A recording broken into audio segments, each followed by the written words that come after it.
दोस्तों, भारत में साल 2015 से बुलेट ट्रेन प्रोजेक्ट पर एक नई मुसीबतें और चुनौतियां।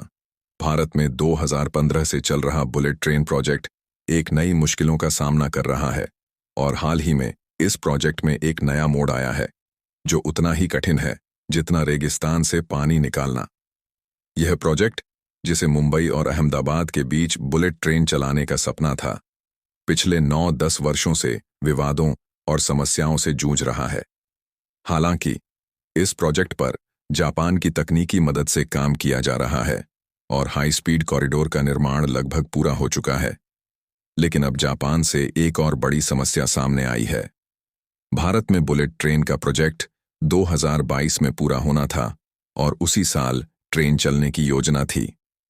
जापान ने भी इस पर सहमति दी थी, लेकिन 2024 का साल आ चुका है और अभी तक बुलेट ट्रेन भारत नहीं पहुंची है।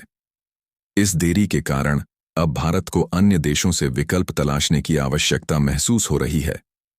यह सवाल उठने लगा है कि क्या जापान ने भारत को धोखा दिया है या वह भारत को बुलेट ट्रेन देना नहीं चाहता।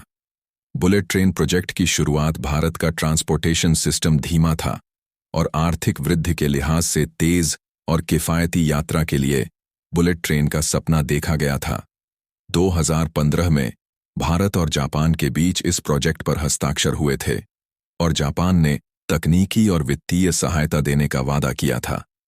इस प्रोजेक्ट का उद्देश्य मुंबई और अहमदाबाद के बीच 508 किलोमीटर की दूरी को 3 घंटे में तय करना था और ट्रेन की स्पीड 350 किलोमीटर प्रति घंटा रखी जानी थी।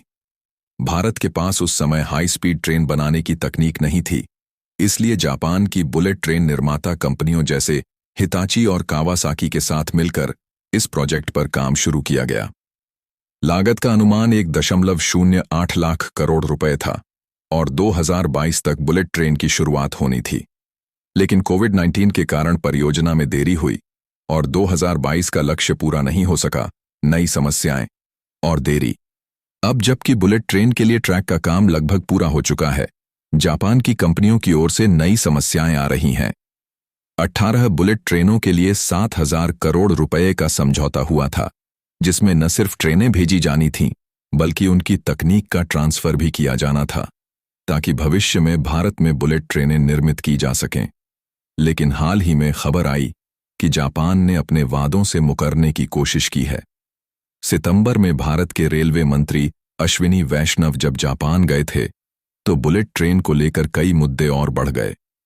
जापानी कंपनियों ने कहा कि बुलेट ट्रेन देने में और देरी हो सकती है, जिससे भारत का सपना और लंबा खींच रहा है। भारत का नया रास्ता। अब भारत ने दूसरे देशों में बुलेट ट्रेन के लिए संभावनाएं तलाशना शुरू कर दिया है। रिपोर्ट्स के अनुसार यूरोपीय देशों से बुलेट ट्रेन खरीदने पर विचार किया जा रहा है। यदि यूरोपीय सप्लायर्स से ट्रेनें खरीदी जाती हैं, तो जापान के सप्लायर्स को बड़ा नुकसान हो सकता है।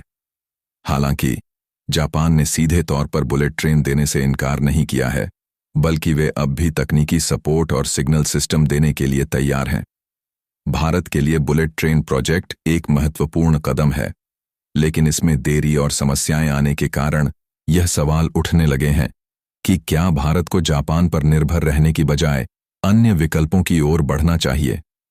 बुलेट ट्रेन की सफलता और इसकी त्वरित शुरुआत के लिए भारत को इस प्रोजेक्ट के साथ जुड़े सभी पक्षों को हल करना होगा। आपका क्या विचार है? क्या भारत को जापान के साथ डटे रहना चाहिए या अन्य देशों से विकल्प तलाशने चाहिए? तो दोस्तों, फिलहाल भारत ने दूसरे देशों में तो बुलेट ट्रेन के लिए मौका तलाशना तो शुरू कर दिया है, लेकिन इसका एग्जैक्ट कारण क्या है, इसे खुद भारत ने नहीं बताया है।